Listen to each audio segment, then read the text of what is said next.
Yo les amis, on se retrouve aujourd'hui pour une nouvelle vidéo, et une vidéo un petit peu particulière parce qu'on va parler de la saga Alien. Et oui les amis, j'espère que vous allez bien, que vous êtes prêts pour cette nouvelle vidéo. Je ne sais pas combien de temps elle va te prendre. J'y vais un petit peu vraiment au feeling puisque ça sert à rien d'aller dans de l'analyse concrète et détaillée puisque vous avez déjà 1 million de vidéos qui le feront et sûrement bien mieux que moi. Vous le savez, la ligne directrice de cette chaîne, c'est de partager le cinéma et comment un film a pu me toucher. Vraiment d'aller sur l'aspect émotionnel entre gros guillemets. Et aujourd'hui, je vous fais cette vidéo puisque la saga Alien, vous allez le voir tout de suite, c'est une saga que j'aime plutôt pas mal et je suis allé voir évidemment Alien Romulus. J'ai mis un petit peu de temps avant d'aller le voir puisque malheureusement j'étais pas disponible la semaine de sa sortie, donc je suis allé le voir que cette semaine. Et en fin de vidéo, je vous donnerai rapidement mon avis sur Alien Romulus. Évidemment, je le précise tout de suite, l'entièreté de cette vidéo et même la partie Alien Romulus sera avec spoiler. Je ne vais pas rentrer dans des détails, mais je vais donner à différents moments pour mon argumentaire global autour de cette saga, forcément des moments qui sont importants et qui spoilent un ou plusieurs films et surtout l'ensemble des films en eux-mêmes. Donc, si vous n'avez pas vu la saga Alien, je vous conseille d'aller regarder les films, sauf 2. Mais pour ça, il faut regarder la vidéo. Et on en discutera juste après ensemble. Et aussi, tout du long de la vidéo, n'hésitez pas à mettre en commentaire ce que vous pensez de chacun des films, si vous êtes d'accord ou pas, si les films vous ont touché ou pas de la même manière. Bref, tout cet ensemble-là, puisque après cette vidéo presque en monologue, l'idée, ça va être d'échanger ensemble dans les commentaires. C'est le but de cet aspect communautaire et d'essayer de créer un petit peu d'interaction comme c'est possible avec YouTube. Bref, je termine là-dessus en vous demandant évidemment pour soutenir la vidéo et la chaîne de mettre un pouce bleu. C'est gratuit, ça prend quelques secondes et c'est ce qui permet de référencer cette vidéo et surtout de me montrer que vous aimez ce travail, que vous aimez la manière dont on parle de cinéma ensemble. Et donc on va commencer tout de suite dans l'ordre de sortie des films avec le premier Alien. Le premier film Alien. Qu'est-ce qui n'a pas été dit autour de ce film? Réalisé par Ridley Scott, qui est arrivé quelques années plus tard, évidemment dans la même saga avec Prometheus et Covenant, on en parle un petit peu plus tard, qui a fait le chef-d'œuvre incontesté Gladiator, qui arrive en fin d'année d'ailleurs avec Gladiator 2, il tente une nouvelle suite de sa saga, qui a fait Blade Runner, bref, je ne vais pas tous vous les citer. Écrit et scénarisé ce premier Alien par Ronald Shusett et Dan O'Bannon, qui sont constamment crédités sur chacun des films. Vous avez déjà dû voir leur nom si vous avez vu un ou plusieurs films Alien. Et évidemment, la créature, le design et toute la mythologie autour de ce premier film, qu'on va aller dans les détails tout du long de cet échange, c'est évidemment H.R. Giger, le créateur suisse qui nous a créé l'alien, le xénomorphe, les facehuggers également et tous les visuels presque apocalyptiques autour de cette créature. Et donc, ce qui se passe tout simplement, c'est lorsqu'on met des bonnes personnes au bon endroit, on a un bon scénario, on a un très bon metteur en scène, on a une personne qui est passionnée et qui va aller chercher loin dans ses thématiques. Au lieu de faire un énième film de monstre comme les autres, on fait un chef-d'œuvre. C'est ce qu'est le premier film Alien. Aujourd'hui, c'est le film que j'ai le moins revu, puisque c'est l'intérêt aussi de mes supports physiques, et c'est pour ça que je vous les montre à chaque fois, c'est que j'aime revoir des films que j'ai aimés, j'achète que des films que j'ai aimés, ça vous le savez si vous suivez mes vidéos achat Blu-ray, et d'ailleurs il y en a une qui va sortir d'ici quelques jours, bref, n'hésitez pas à aller les voir, les playlists et tout le reste sont dans la description sur la chaîne, bref, vous connaissez. Et du coup, avec cette saga Alien, ce qui se passe, c'est que Ridley Scott, il est arrivé et il a imposé par sa mise en scène plein de thématiques hyper importantes. On a évidemment la thématique du viol qui va être récurrente. On a ce xénomorphe, cette créature qui devient immédiatement iconique alors qu'elle aurait pu aller, selon qui allait avoir l'idée de la créature, comment elle allait être construite, etc. Avoir une énième créature dégueulasse de série B à laquelle on ne croit pas. L'ambiance globale du film fonctionne, mais c'est le film que je revois le moins. Je le trouve dans le fait de le revoir. Il est très prévisible, je ne vais pas avoir des petits détails qui vont aller plus loin pour m'intéresser. Je trouve que le film, dès son premier, deuxième, troisième visionnage, il n'y a pas beaucoup d'énormément pour le comprendre entièrement, pour l'analyser entièrement. Et il n'a pas besoin de le voir 10, 15, 20 fois pour avoir énormément de détails dessus. C'est pas pour autant que je ne l'aime pas. Au contraire, j'aime l'entièreté de la saga Alien, mais c'est celui que j'ai le moins revu de tous, peut-être aussi parce que c'est le plus vieux, autant que j'ai pas forcément de problème avec les vieux films. Mais voilà, en attendant, on a mis toutes les bonnes personnes au bon endroit et on a créé un chef-d'œuvre du 7e art. Le premier film Alien est évidemment culte et important dans l'histoire du cinéma avec un grand H. Et suite à ça, une première chose qui va arriver, on va tout de suite passer à Alien le retour, Alien 2. Alien 2, il a une particularité qui va avoir lieu sur une grosse partie des films au fur et à mesure, c'est de lancer une chose, c'est cette idée de on prend entre guillemets un petit peu de temps pour proposer un nouveau film Alien. Il y a 7 ans d'écart entre le premier Alien et Alien 2, on n'est pas sur des studios qui ont voulu enchaîner des suites et aller sur le succès du premier, puisque évidemment le premier est un succès commercial et critique. Et en plus de ça, on va changer de réalisateur à chaque fois. Ce qui va permettre que chacun des réalisateurs, puisqu'on a eu aujourd'hui que des hommes, puisque chacun des réalisateurs va venir et apporter une patte spécifique à la saga Alien. Interpréter ce que les précédents réalisateurs ont fait, sans jamais le dénigrer, tout en apportant une nouvelle pierre, si je puis dire, à leur édifice. Chose qui va perdurer jusqu'au dernier film Alien Romulus, sorti cette année. Puisque Alien Romulus est réalisé par Fede Alvarez, un nouveau réalisateur. Et on verra d'ailleurs que sur 2 films qui sont réalisés par Ridley Scott, donc le retour d'un réalisateur, c'est des films qui sont, il faut le dire, les moins bons de la saga, mais on ira dessus, comme je l'ai dit, après. Bref, 7 ans plus tard, Aliens le retour d'Helen Ripley, évidemment, Sigourney Weaver, c'est mon actrice préférée, en grande partie grâce à la saga Alien, même si j'essaye de me faire l'intégralité de sa filmographie, et je pourrais d'ailleurs vous conseiller énormément de films de Sigourney Weaver, hors justement Alien, pour vous en citer un très récent qu'elle a fait, c'est Master Gardener, qui est sorti, si je dis pas de bêtises, en 2023, c'est un superbe film, et je vous le conseille. Bref, Alien le retour, réalisé par James Cameron, on change complètement de registre. Le premier, un huis clos psychologique. On va suivre 7 personnages qui vont se faire tuer les uns après les autres, donc le style très slasher, avec un bâtiment, ce vaisseau qui est presque un personnage à part entière, des questionnements autour du viol, des questionnements autour du mythe de la créature, autour du viol, il faut employer le terme puisque le premier Alien c'est ce qu'il veut.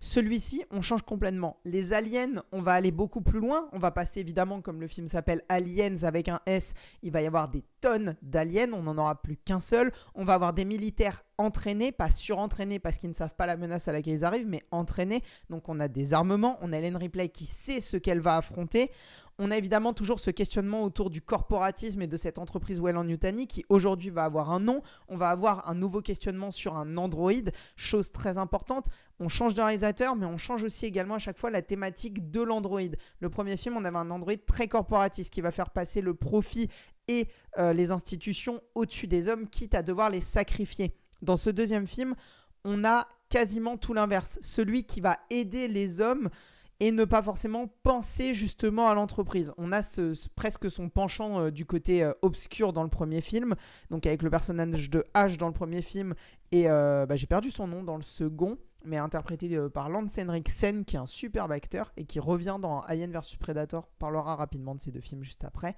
Bref.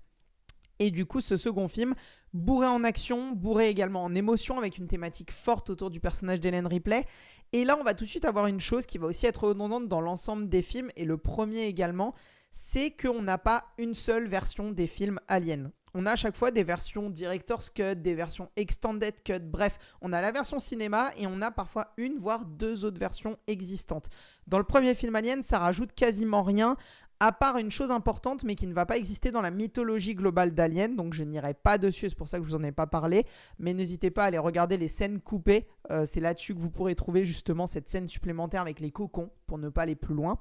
Dans ce second film, je vous conseillerais de voir la version longue, en tout cas moi c'est celle que je préfère et que je regarde maintenant à chaque fois, puisque dans le premier film, enfin dans ce second film je veux dire, mais dans la version cinéma, il y a un lien qui va se créer entre Ellen Ripley et le personnage de Newt, une petite fille qui va être trouvée sur la station détruite par les aliens et les xénomorphes et qui va être recueillie par Ellen Ripley et par les militaires. Et en fait, va se créer une très forte thématique dans ce film. C'est Ellen Ripley qui va la protéger presque comme si c'était sa fille, qui va prendre une place de mère de substitution. Et ça va s'opposer à la reine alien qui est la mère entre guillemets des aliens avec les œufs, avec ces différents aliens qui vont attaquer au fur et à mesure. Et donc ce combat mère versus mère qui va avoir lieu jusqu'à la fin où chacun va vouloir protéger sa progéniture ou en tout cas progéniture adoptée pour Ellen Ripley. Ça c'est dans la version cinéma. Ce qu'on va se rendre compte dans la version longue et ce qui va permettre de pousser encore plus loin cette thématique, c'est qu'au début, on nous dit une chose, c'est que Ellen Ripley a été perdue dans l'espace, dans sa navette dans laquelle elle termine le premier film, pendant à peu près 70 ans. Et en fait, elle avait une fille sur la planète Terre qui a donc, elle, continué à grandir et qui est décédée. Et donc, quand on nous rajoute cette chose-là, qui n'est pas mise dans la version cinéma, on comprend tout de suite qu'en fait, elle va vraiment imaginer Newt comme sa fille qu'elle n'a pas eue et vouloir ne pas refaire les mêmes erreurs, protéger sa fille et ne pas l'abandonner. D'où le fait qu'à la fin, Newt disparaisse attrapé par les aliens et que Henry Ripley aurait pu partir mais revient pour aller la sauver et qu'on a justement ce combat mère versus mère, l'une face à l'autre. Elle fait l'acte pour lequel sa fille a dû lui en vouloir toute sa vie puisque sa fille n'aura même pas eu d'enfant ayant eu comme sentiment d'être abandonnée par sa mère.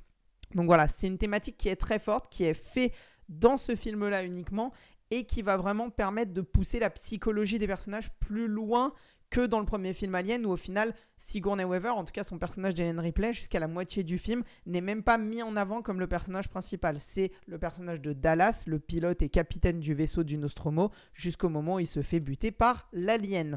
Bref, Aliens de James Cameron, pendant très longtemps, ça a été mon film Alien préféré.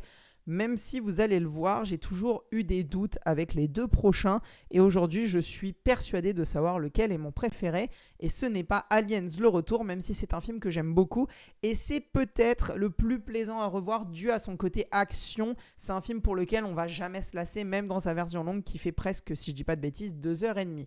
Bref, troisième film, toujours dans ce magnifique coffret anthologie, puisque je les regarde dans ce coffret, qui d'ailleurs a les versions et cinéma et director/extended cut. Très très beau coffret avec, comme vous le voyez, le facehugger. J'en fais pas du tout la promo, mais j'aime ce coffret, donc ça me fait plaisir de vous le présenter en même temps. Et à l'arrière, on a la queue du facehugger qui continue, ici sans aucune perspective, pas d'embossage, alors qu'ici, effectivement, comme vous le voyez, on a la profondeur au niveau du facehugger. Bref. Alien 3, réalisé là par David Fincher, c'est son tout premier film. Pour l'information, David Fincher rejette ce film. Vous ne verrez jamais d'image où David Fincher parle de ce film. Il préfère ne pas en parler justement.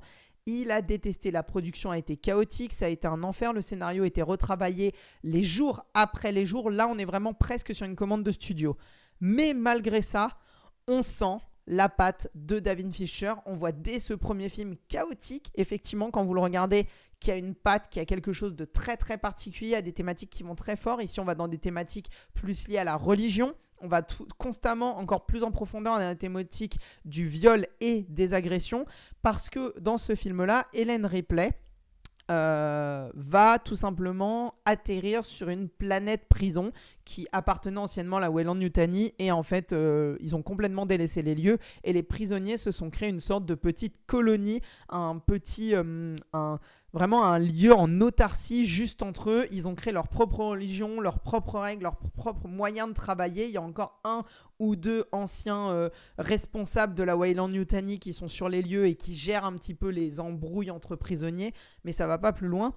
Et donc ces prisonniers, on est sur les pires ordures entre guillemets de l'humanité qui ont été envoyés sur cette planète Origae 6, si je dis pas de bêtises. Et en fait, donc on va avoir tout autour du personnage d'Henry Ripley que des hommes masculins qui ont tué, violé, agressé des enfants, des femmes, des hommes. Et au final, ils ne sont rien en termes de danger face à l'alien. Et on ressent vraiment cette nonchalance dans le jeu du personnage d'Ellen Ripley, puisque elle sait quelle est la vraie menace, elle sait quelle est la créature qui est la plus puissante de toutes, qui est la plus dangereuse de toutes. Et au final, cette femme qui attirait les hommes, qui a été presque agressée 2 ou 3 fois au début du film et qui a su parfaitement se défendre, va devenir, entre guillemets, le messie, ou en tout cas la messie, j'ai plutôt envie de dire, va devenir cette personne éclairée que vont suivre les prisonniers pour essayer de s'en sortir. On a vraiment cette thématique-là de personnes éclairées sur toute cette scène à la fin où ils se passent justement le feu les uns après les autres, où ils sont en train de s'éclairer dans les tunnels à la fin pour essayer d'attraper l'alien. On a vraiment toute une thématique religieuse derrière ça, sur la croyance, sur ce que vont faire ces prisonniers. Là, par contre, J'ai envie de vous dire, voyez les deux versions du film. Je peux pas vous en donner une mieux que l'autre, tout simplement parce que là, plus qu'une version longue, on est sur une version vraiment alternative. Je crois qu'elle s'appelle d'ailleurs Alternative Cut. Les morts de certains personnages, la naissance de l'alien et certaines scènes sont complètement différentes entre les deux. Pour vous donner un exemple, dans l'une des deux versions, l'alien sort d'un chien. Dans la version longue, dans la version alternative, l'alien sort d'une vache, d'un cadavre de vache qui est mis dans l'arrière-cuisine. Donc vraiment, rien que la naissance de l'alien, il n'est pas du même animal. Il y a des morts de certains personnages qui sont vraiment pas dans les mêmes lieux ou pas au même moment. Et même dans le montage, les deux films sont différents. On est presque sur deux films Alien 3. Le même principe qu'aurait par exemple un Batman contre Superman. Non, plutôt le film Justice League. Mais le comparatif est mauvais parce qu'au final, David Fincher, c'est son seul et même film. Juste, il y a tellement de choses qui ont été filmées, refilmées, repris par repris, qu'il y a deux versions du film différentes qui existent. Les deux sont intéressantes, les deux vont traiter dans la globalité à 95% la même thématique. Et le film est vraiment bon. J'aurais pu le mettre comme étant mon film Alien préféré, très sincèrement, parce que c'est celui qui, je trouve, va le plus loin dans des thématiques qui m'intéressent dans cette saga Alien, dans la mythologie de la saga Alien. On retourne sur l'aspect très primaire de l'animal, mais on va y ajouter des choses supplémentaires qui vont vraiment apporter à la mythologie et qui vont plus loin que le premier film Alien. Le premier film Alien étant le premier, c'est normal qu'il n'ait pas été aussi loin. Ce film Alien 3 ou Alien Cube, je ne sais pas exactement avec le petit 3 qui est affiché, permet justement d'aller plus loin dans les thématiques que le premier donnait, revient aux sources tout en apportant des choses à la saga. Et le dernier film, Alien Résurrection, sur cette quadrilogie, déjà Cocorico, réalisé par un Français, Jean-Pierre Jeunet, qui venait de sortir de ses deux productions Delicatessen et La Cité des Enfants Perdus, appelé par Hollywood. Ce qui va se passer, c'est qu'à la fin d'Alien 3, Ellen Ripley a un alien en elle, une reine alien, pour être plus précis, et va se sacrifier, va sauter dans une cuve de lave, de magma, pour ne pas voir cet alien naître et arriver dans les mains de la Weyland Yutani. Mais puisqu'on est dans de la science-fiction et que les studios avaient besoin de gagner de l'argent, Jean-Pierre Jeunet nous propose Alien 4 Résurrection.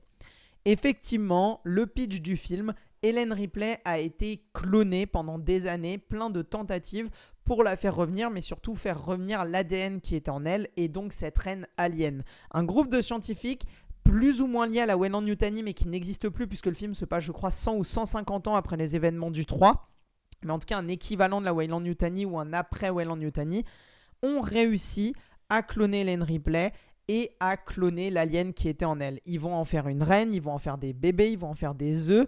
Et donc, on va suivre en parallèle ce personnage d'Ellen Ripley qui, dû à ses croisements d'ADN, va avoir du sang alien en elle. Ce qui fait qu'on va retrouver une Ellen Ripley très nonchalante qui va presque vers l'aspect animal, vers l'aspect bestiaire que l'alien a, l'aspect très primitif. Et de l'autre côté, on va suivre un groupe de pirates de l'espace qui vont avoir justement capturé des gens, qui vont les avoir mis dans des cryostases et qui vont les apporter pour que les scientifiques puissent faire leurs tests. Évidemment, vous en doutez, ça va partir en couille. De ces corps qui ont été ramenés par les pirates, des aliens vont naître et ces aliens vont réussir à se barrer dans la station. Les pirates vont rencontrer Ellen Ripley et avec un ou deux personnages qui étaient liés à la station scientifique, ils vont essayer de s'en sortir. Et évidemment de détruire la station au passage pour pas que les aliens se barrent. Dedans, on a d'ailleurs un acteur français, Dominique Pinon, que j'aime particulièrement, Ron Perlman, que j'aime aussi énormément. Le duo et les deux personnages d'ailleurs fonctionnent super bien. On a d'ailleurs en termes d'Android Winona Ryder qui va jouer donc l'Android Cole, et donc là on va être vraiment sur un Android ultra humaniste qui était trop bon et qui a d'ailleurs eu sa production arrêtée, donc elle est aujourd'hui entre guillemets un petit peu hors la loi, et en fait elle va être le pur penchant d'Ellen Ripley, c'est-à-dire cet Android, cet aspect synthétique, cette créature presque qui va pencher très très fort vers l'humanité et vers l'humanisme, et qui va donc combler les trous que la nouvelle Ellen Ripley, née de ces mélanges génétiques, clonée de ces mélanges génétiques, va elle pencher vers l'animosité de l'alien. Donc en fait, les deux personnages vont vraiment beaucoup se répondre, et c'est ce qui est vraiment intéressant dans ce film-là. Le style Jean-Pierre Jeunet n'a jamais autant, grâce au budget, été présent. Évidemment, ce filtre jaunâtre, mais le style dans à la fois l'ironie dans la mort de certains personnages. On est vraiment sur des morts qui sont très très très très visuelles, ça fonctionne super bien. On a des retournements sur la mort de certains personnages. Il y a un personnage, je vais aller dans le spoiler, celui qui joue le capitaine des pirates. On s'attend à ce qu'il soit presque l'un des personnages principaux et pour autant il a une mort qui est rapide, efficace et qui va tout de suite nous montrer aucun des personnages ne va forcément survivre. Et à la fin, grosse prise de risque, c'est la naissance de cette abomination qui va rejoindre un petit peu Alien Romulus. Donc c'est pour ça que j'en parle, puisque évidemment, et j'en ai pas encore parlé, je vais terminer là-dessus, chacun des films Alien a lancé une thématique, c'est qu'on a normalement le scénario en 3 actes.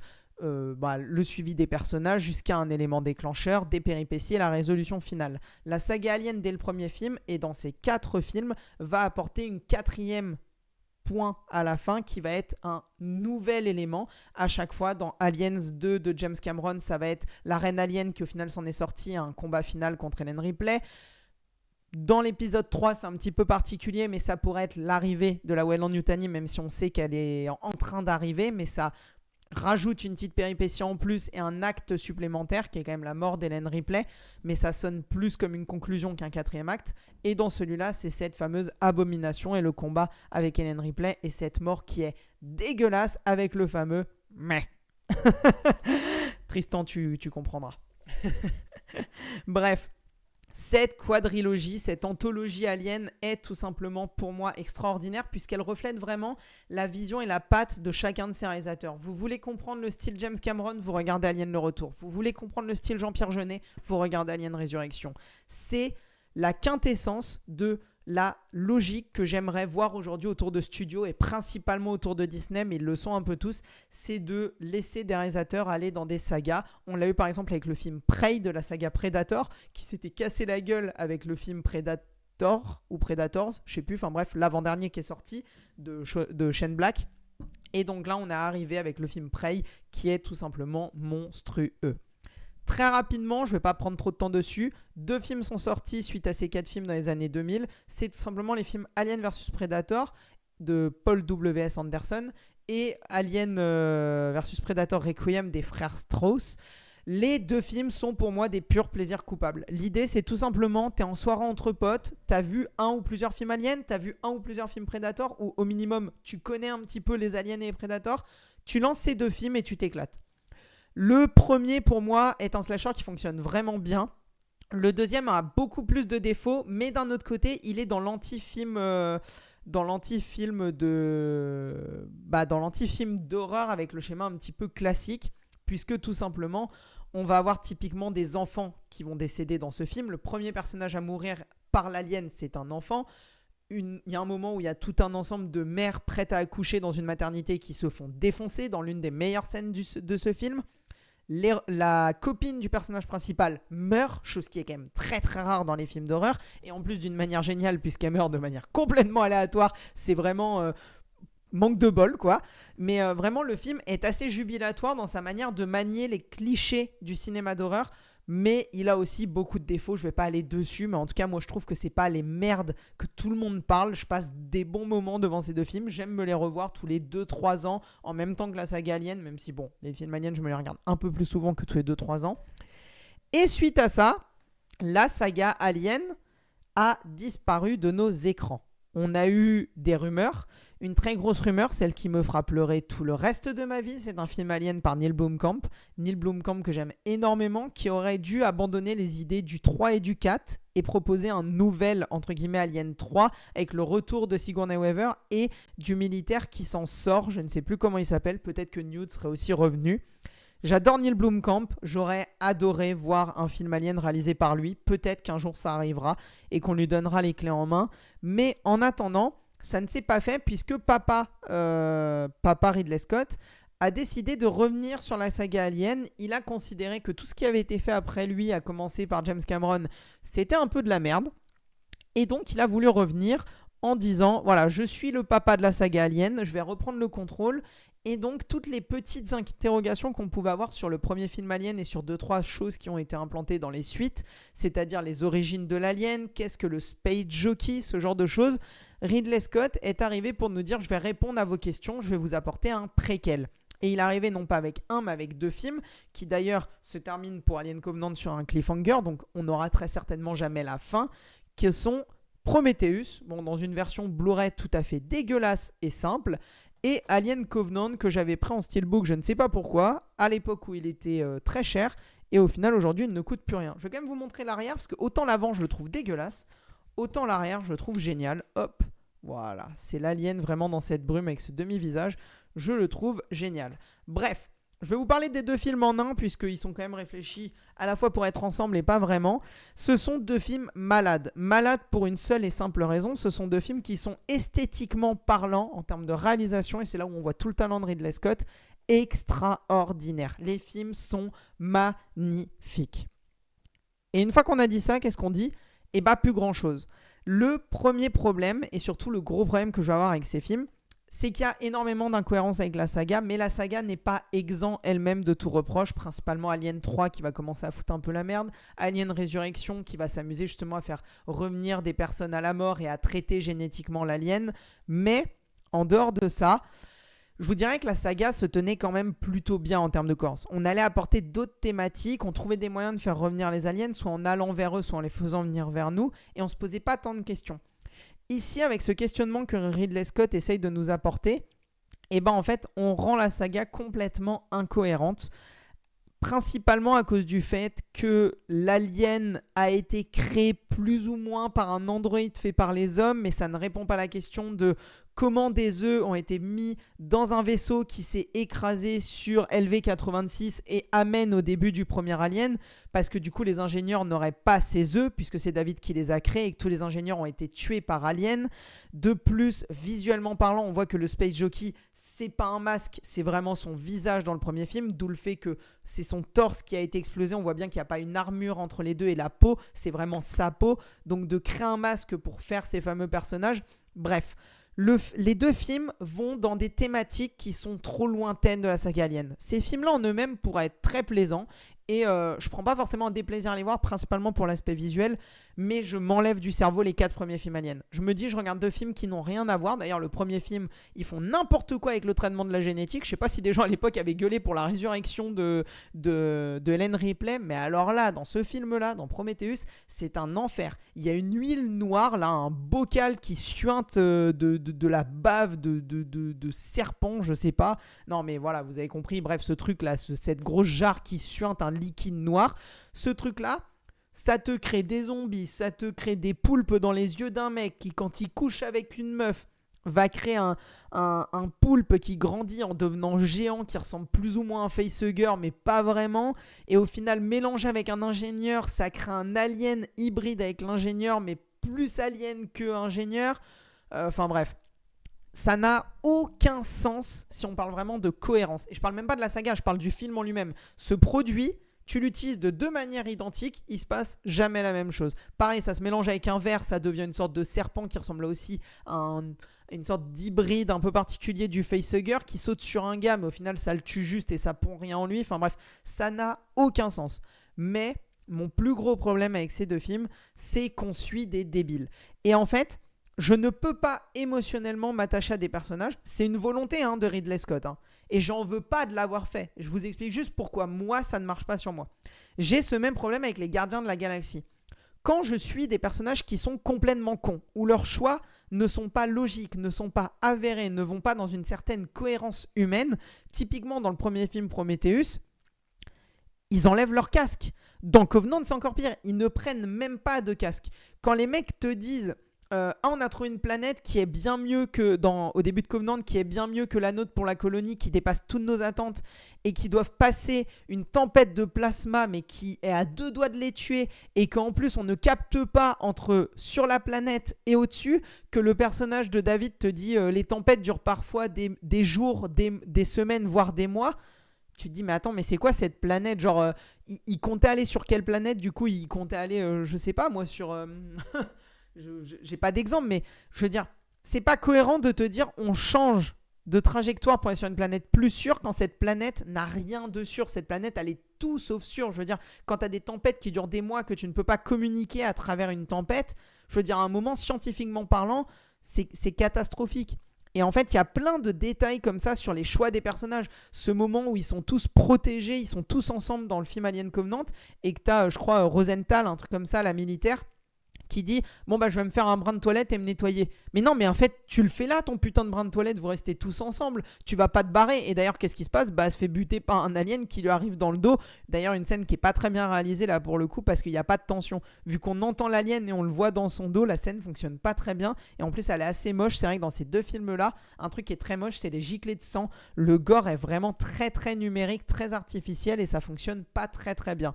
Mais bref, ça c'est un peu un souci de beaucoup de productions des années 2010-2015 qui veulent mettre un peu de gore. C'est que le sang n'est plus fait en vraie image mais en image de synthèse et ça se voit, c'est trop lisse. Bref. Prometheus Alien Covenant, c'est des films malades qui ont voulu être gérés presque de manière dictatoriale par une seule et même personne qui est Ridley Scott. Et ça en fait deux films au minimum moyens si vous avez un petit peu plus de goût pour le visuel que pour le scénario. Et si comme moi ce qui compte le plus c'est le scénario au détriment du visuel, et bah dans ce cas-là, ça fait des films mauvais. Et je considère aujourd'hui que ce sont des films mauvais ou au minimum des films malades. Et du coup, on arrive suite à ça à la fin de cette vidéo, c'est-à-dire Alien Romulus de Fede Alvarez. Le vaisseau. C'était quoi ça?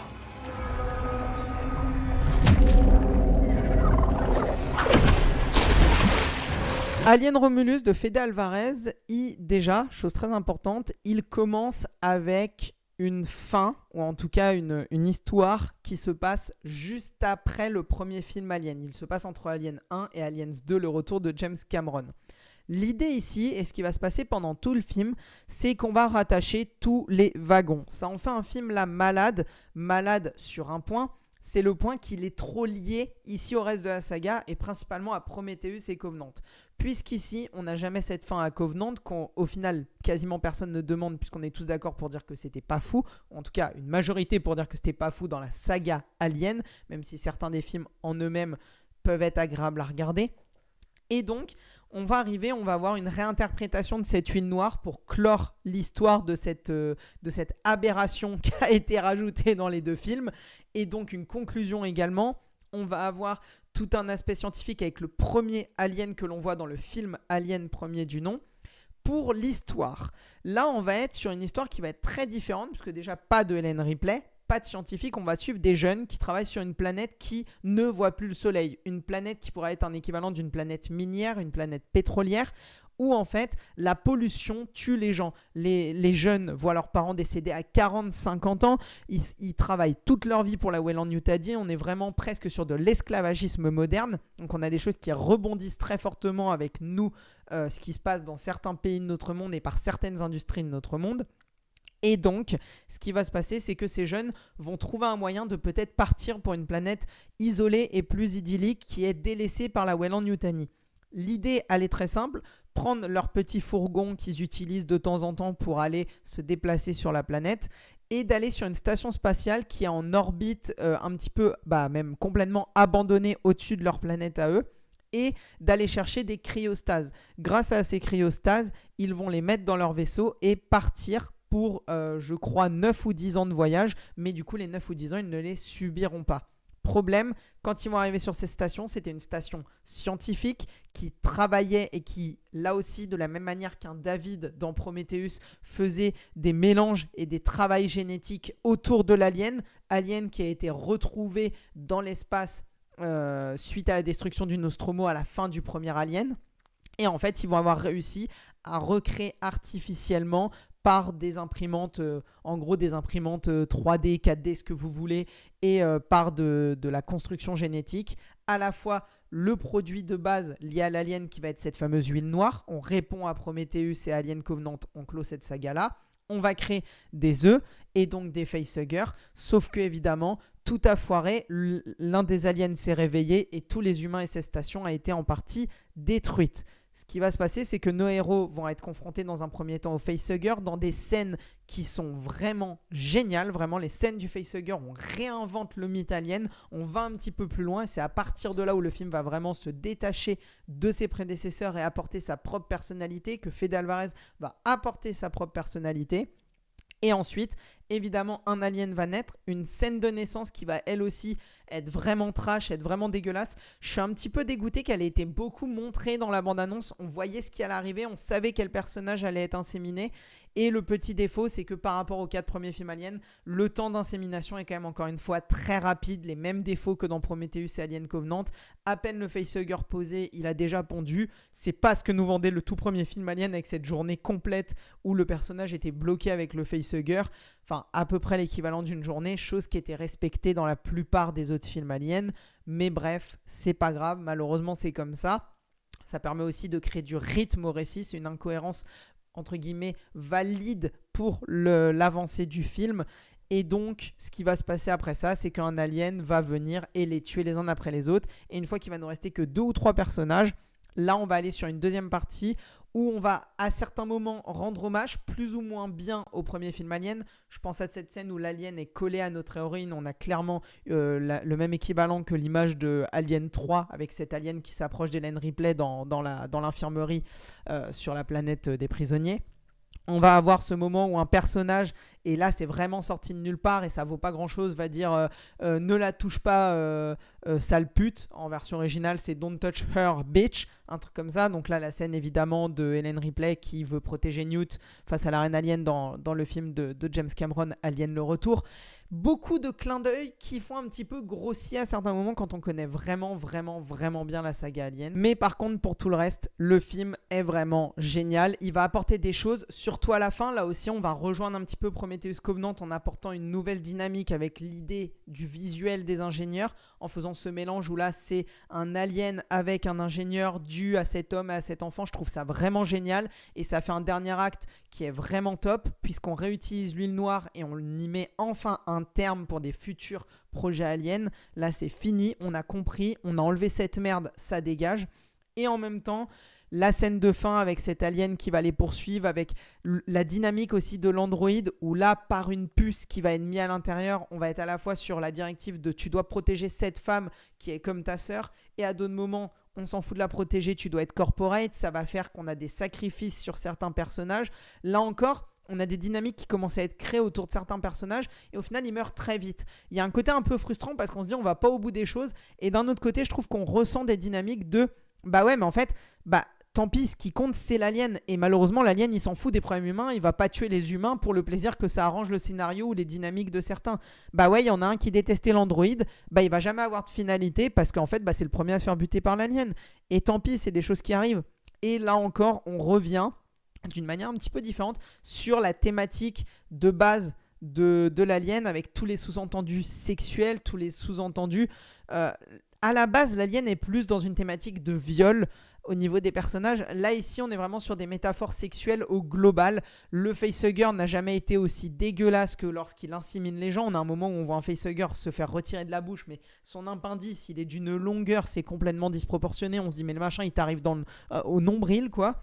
Donc vraiment en termes de fellation forcée, hein, si on doit employer les termes, en tout cas de ce que ça renvoie à l'image, c'est clairement ça. Évidemment, on voit un moment le cocon de l'alien, le moment où il passe de sa petite forme à sa forme finale. On rejoint les idées un petit peu insectoïdes qu'a importé James Cameron dans le 2. Et en même temps, cet œuf, vraiment, ça ressemble à un vagin. Il faut employer les termes avec cette coulée de l'alien. Le fait que l'autre, il l'insémine avec le truc électrique. On est encore sur un viol inversé. Et évidemment, visuellement, on reste dans cette thématique sexuelle et assez... qui va mettre mal à l'aise en fait visuellement le spectateur.